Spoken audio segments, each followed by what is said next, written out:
redoing my video based on how to do gems, and this is basically what I use to make all my gems. They come in multiple colors. There's a whole bunch you can get at Omar Dasar. I'm not sure where else you can get them outside of Omar Dasar, but I'm pretty sure they're easy to find. It's a very good company, and it's so easy to work with. It comes with everything you need, including gloves, or you can buy the better gloves at the Dollarama. It's basically a mix of 2 part A, 1 part B. The A part is your colored resin, as such. As you can see, I've used quite a bit. And then the 1 part B is the hardener for the resin. There's not that much in the box because you're using more of the resin than you are the hardener. If you put too much hardener, it could affect how your gems come out, and if you don't put enough hardener, your gems will just remain tacky, and it could take longer to dry as well as not even dry. Now there's molds that you can buy. There's silicone molds, once again found at Omar Dasar. They feature a whole bunch of different shapes on them. Most common shapes used for cosplay that I use are the round ones, the tinier round ones, and the giant teardrop, which I used the giant teardrop for my Valera on her knees, as well as the eyes on the shoulders. Now, along with the gems, what you can do is, when you're making the gems, you can insert LED lights to light them up. Now, this is just one type of LED light. It's a clear one. The color of it is blue. When working with these and you insert them, you want to make sure that you know which end is your positive and which one is your negative. I don't think you can see that. But you can see there's one that's shorter than the other one. The shorter one is always going to be your negative, while the long one's going to be your positive. If you need to, clip the negative one a bit shorter, so that way you can make sure that you know which one it is. Now I'm remaking one today because one of my wires on my gauntlets accidentally, the negative touched the positive while it was on, and it shorted it out. Basically, this is what it'll look like when it's done. You can see the little LED in there. You want to make sure when you're casting it not to let the LED light go too far into the resin, or it'll be more visible. You also want to make sure you have enough room so that the prongs are sticking out in the back. When they're done and you have all your electrical set up, you end up with a giant mess like this on the back of my belt for my Judgment Kayle. And then I have a little switch which allows me to turn it on. And that is this little blue light. Just one little blue light. As you can see, it's really bright. It's pointing straightward, so it's centralized, and it's just pointing everything out. This is that little gem. Now this one's a good example of leaving the LED further back into the gem, having it outwards more, while this one, the LED light was a little too down and it would have been a little too powerful. With these LED lights you can also make other props like neck pieces. This is the neck piece. Beautiful neck piece. I'm using a different switch, allowing it to light up inside with 2 LEDs. And in this you can buy holders for the LEDs. They're little white ceramic things that the LED just fits into. It's a lot easier than soldering straight onto the LED, because when you do that you can weaken the prongs. I had that happen with the first stone of this one. Basically what happened is my negative pin fell out from moving it too much. So I had to take it all off and restart it. So basically how you start with this stuff is you get your measuring cups. This one is for my hardener because I can see the residue still stuck in there from the hardener. And this one is for the resin, which I still have all the resin in there. Since these two haven't touched yet, that's why the resin in this cup is still all liquidy. Now I'm using a Tim Hortons cup to mix these both in, because if you try and mix them in these cups, you make a mess everywhere. So basically when they say 2 parts A, 1 part B is basically, if I want to make a little small amount, I could do a 10 milliliters of blue, and then half of that, which would be 5 milliliters of the hardener. If I wanted to make a bit more, let's say 20 milliliters of the resin, I use 10 milliliters of the hardener. It can be tricky if you're trying to figure out how to do it. I'm also going to show you. Here. Here's a green gem. One of their green mixes. The green goes a bit darker depending on the depth of the mold. And here's our blue one. Blue is very pretty. Basic also, if you're putting LED lights in them, I'll get to this after, I'll show you how I set mine up, but you can get shish kebab sticks at the Dollarama, and I use these to basically hold my LED in place, like so, into the resin, because when the resin's first curing, it's liquidy, almost water-like, and the LED doesn't stay up quite that well. And even when the resin is halfway cured, so it's kind of sticky on the outside of it, and you're putting the lead in, the lead can have a tendency to topple over, and then you lose both your pins inside the resin, which is no fun to try go digging out. You will make a complete mess. You'll end up with a stone that looks a little deformed like this one. This is another one from the gauntlet that had burnt out too.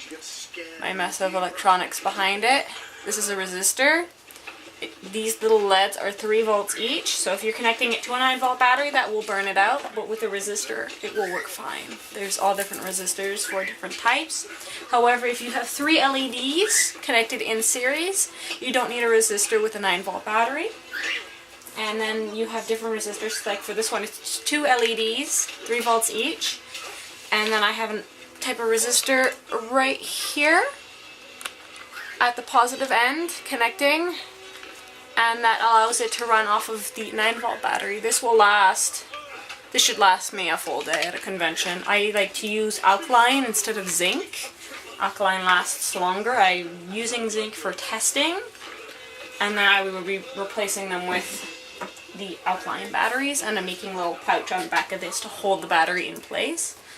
And then for the belt front, I'll be using a piece of Velcro to Velcro the battery in place so that I can change it really easily at the convention if needed. And to get started with the mixing. So, the caps are child safe. You need to press down on them before opening them. And since I only need to make a little, I'm going to do half of 10 milliliters. About that.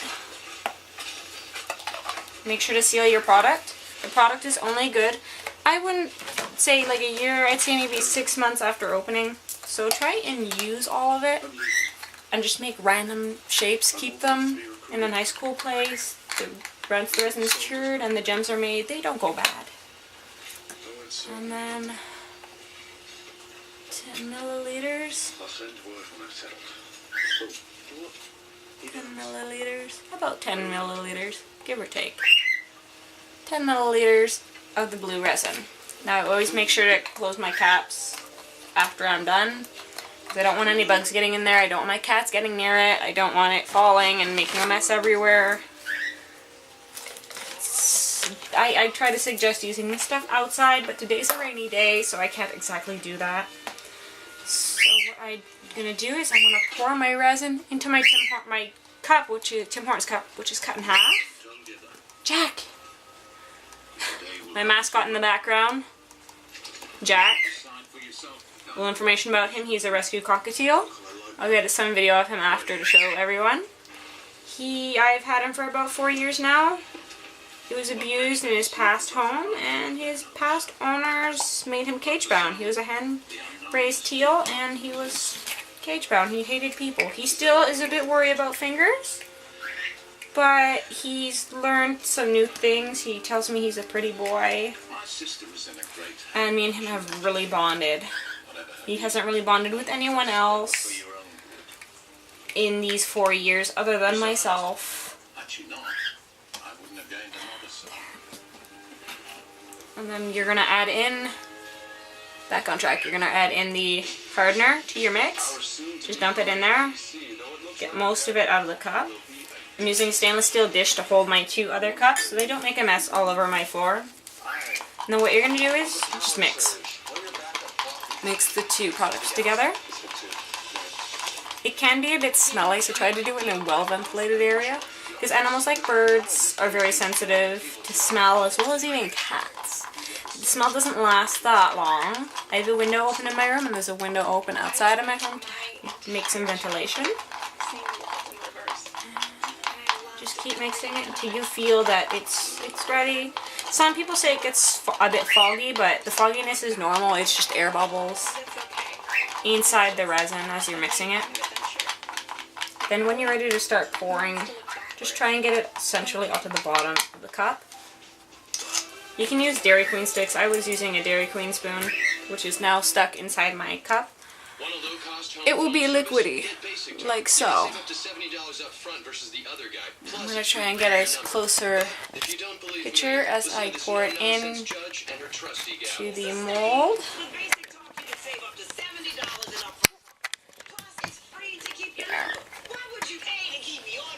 Yeah. So basically I'm going to be making another one of these because, again, the one for one of my gauntlets burnt out because I didn't glue the negative and positive wires away from each other before trying to show it off to my mom. So you're just going to pour it in there. If you're inserting a gem, try not to overfill the mold so much. And also, the silicone mold trays, they're not that movable. I have mine on a piece of cardboard, so that way I can lift it up off the floor after I'm finished. Yeah, because if you try and move the silicone tray just on its own, the resin goes everywhere other than in the shape that you want. And it can be quite difficult. I might just be leaving mine on the floor because my only shelf is in front of a window. If you're leaving gems like this to cure, it's not good to leave them in front of a window because the heat will not allow the resin to cure properly. You'll get this nasty, tacky solution until you remove it from the window. I like to allow my gems 24 to 48 hours to dry or fully cured. After 24 hours, they can be removed from the template, but they will be tacky, meaning the inside is not fully cured. I'm just trying to use up all the resin I have left in my cup. That's pretty much it. Set that aside. And then I'm going to zoom out. And now what I'm going to do is I'm going to get to the part where I can insert my little LED light. Now what I've found works best for me is I have little hair clips. For some of them this work.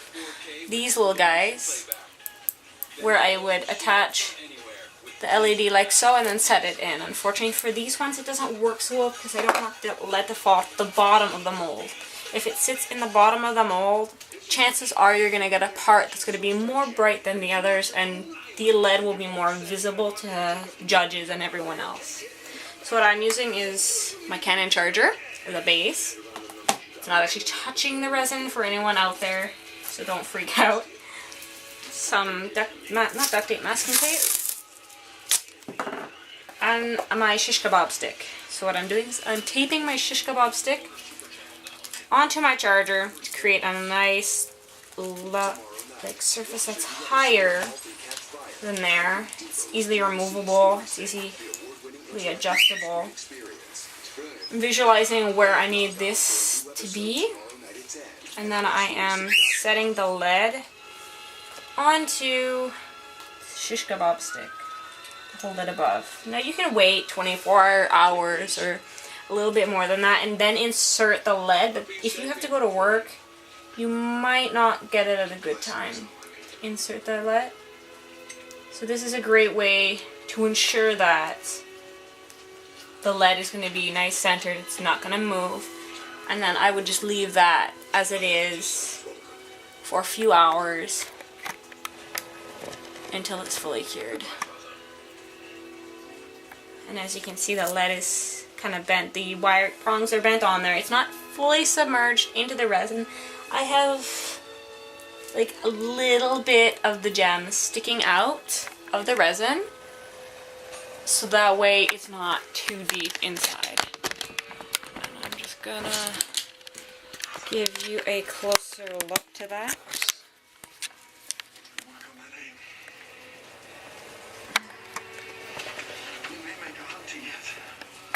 As you can see, the LED light is sticking out of the resin backing.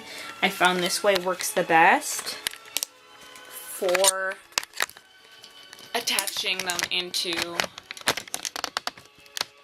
the LED, into the resin.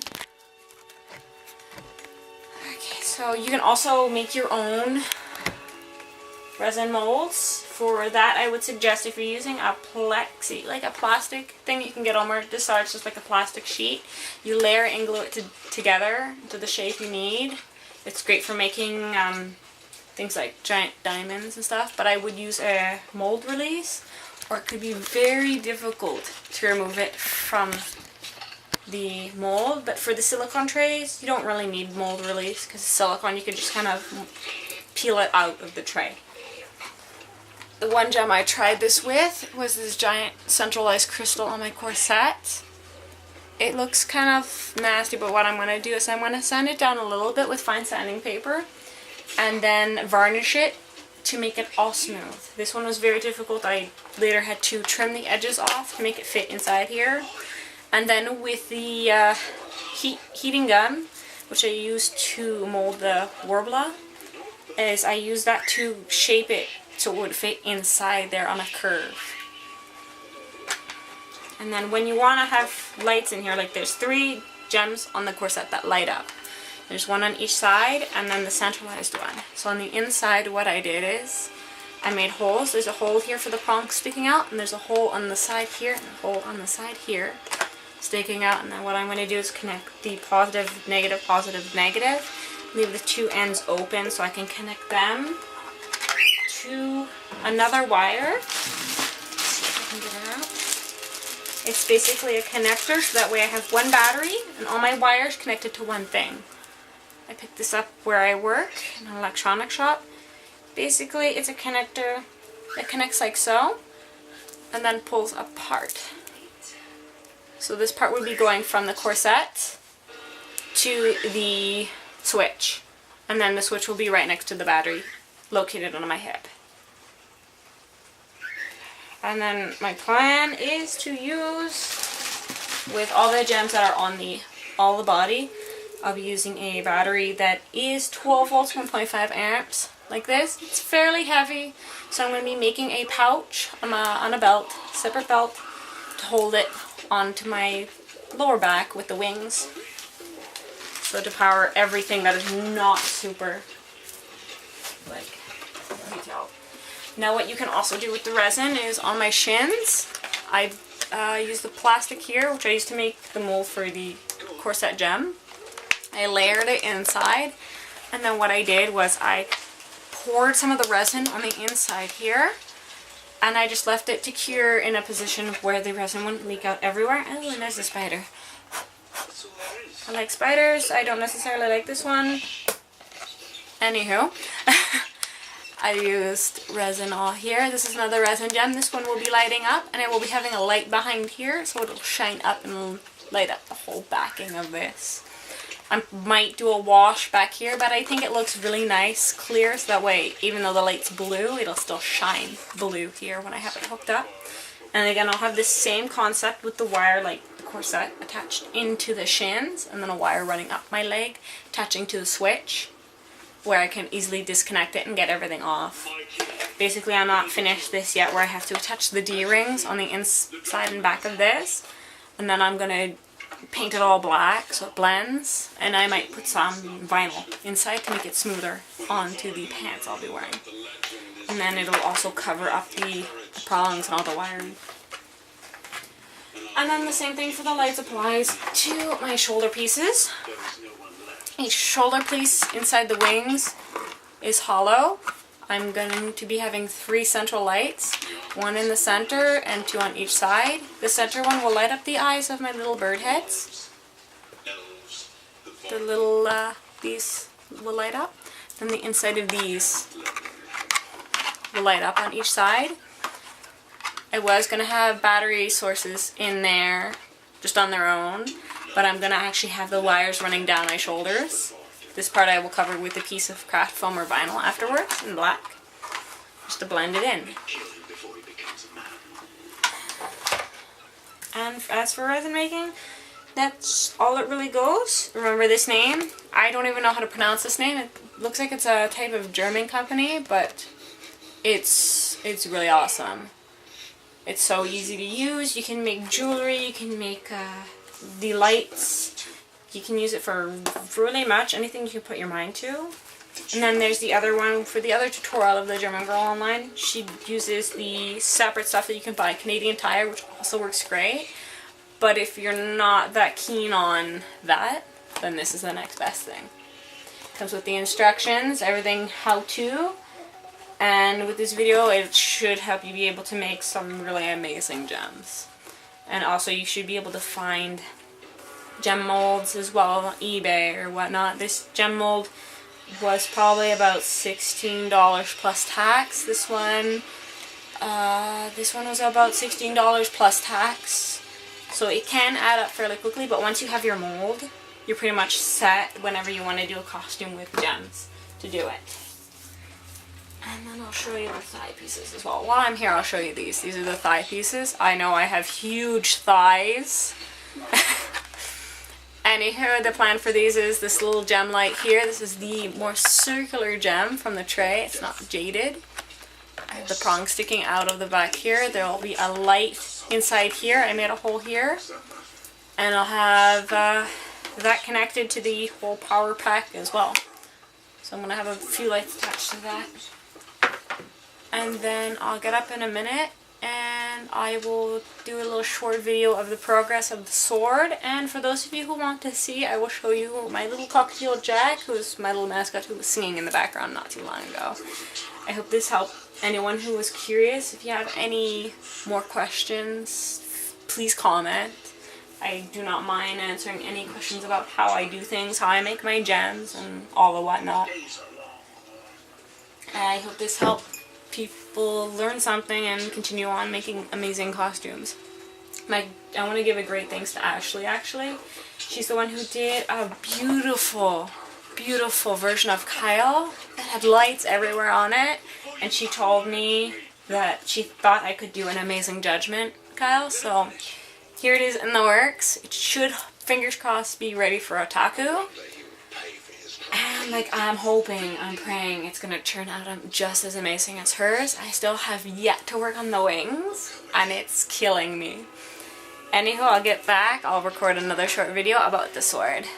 Thanks for watching. I'm back, and I'm gonna be showing you my sword that I'm working on for the costume. The sword reaches, it's about 4 foot tall. It's almost my height. I'm 5'1". I actually wanted it to be a bit taller, but due to size restraints of it fitting in the car, I had to measure the back seat of the car to make sure it would fit. And this is the side that is almost finished. And this is what it looked like prior to being carved out.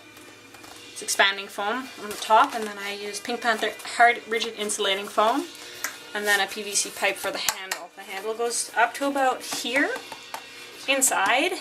So it's a one hollow piece inside, just to give it a little more lightness. It's still fairly heavy. I do need at least 2 hands to hold it comfortably, or to rest it on my hip and hold it. My loving boyfriend will hopefully be helping me lug this around the con. My plan is to have lights, 1 light hooked in up here in the middle to light up. I'm going to make my own plastic gem to go on top, and then down here have a light, and on here feature 2 other lights. I might maybe run some LEDs into the side here, but just the little bulbs, because stripped LEDs require a lot more power, and I don't want to have to be changing batteries constantly throughout the con. So I've been posting photos of this online. There's some changes I have made, like the I guess you could say the hilt. There's supposed to be 2 things sticking out, but due to, I'm afraid they might break, because the foam, even though it's rigid, it is fairly soft. As well as, I'm still unsure, there's a part up here that's supposed to go up even more. I'm not too sure if I'm going to add that on, but if I do, it will be an extension piece that'll just sit on and be able to pop right off, so I can fit it in the car. One thing about making cosplays, you have to make sure that everything fits inside the vehicle. he doesn't, you will be screwed. And then, as promised, I'll show you Jack. This is Jack. He's right here. He's the little cockatiel who screams in the background. And if I do more videos, he will definitely scream in the background. Make sure there's no cats. And he tries to attack me. He's really cute. He's very timid. Hey, buddy. Whoop. He likes his home. He basically, when I adopted him, was living in a budgie cage. And they had him cage bound. He learned to go up on my hand. He does not like to stay on my hand. He likes to bite. The biting has subsided since I've got him. Hey, buddy, look. Nope. Oh, he's a very good flyer. Very good at flying. But there's one thing, even though he flies around my room, there's one place he comes back to. Yeah. Yeah. Come on. Say hi. Yeah. Ooh. He's honestly the greatest bird ever because he always goes back home. No matter inside his cage, out of his cage, he goes back home.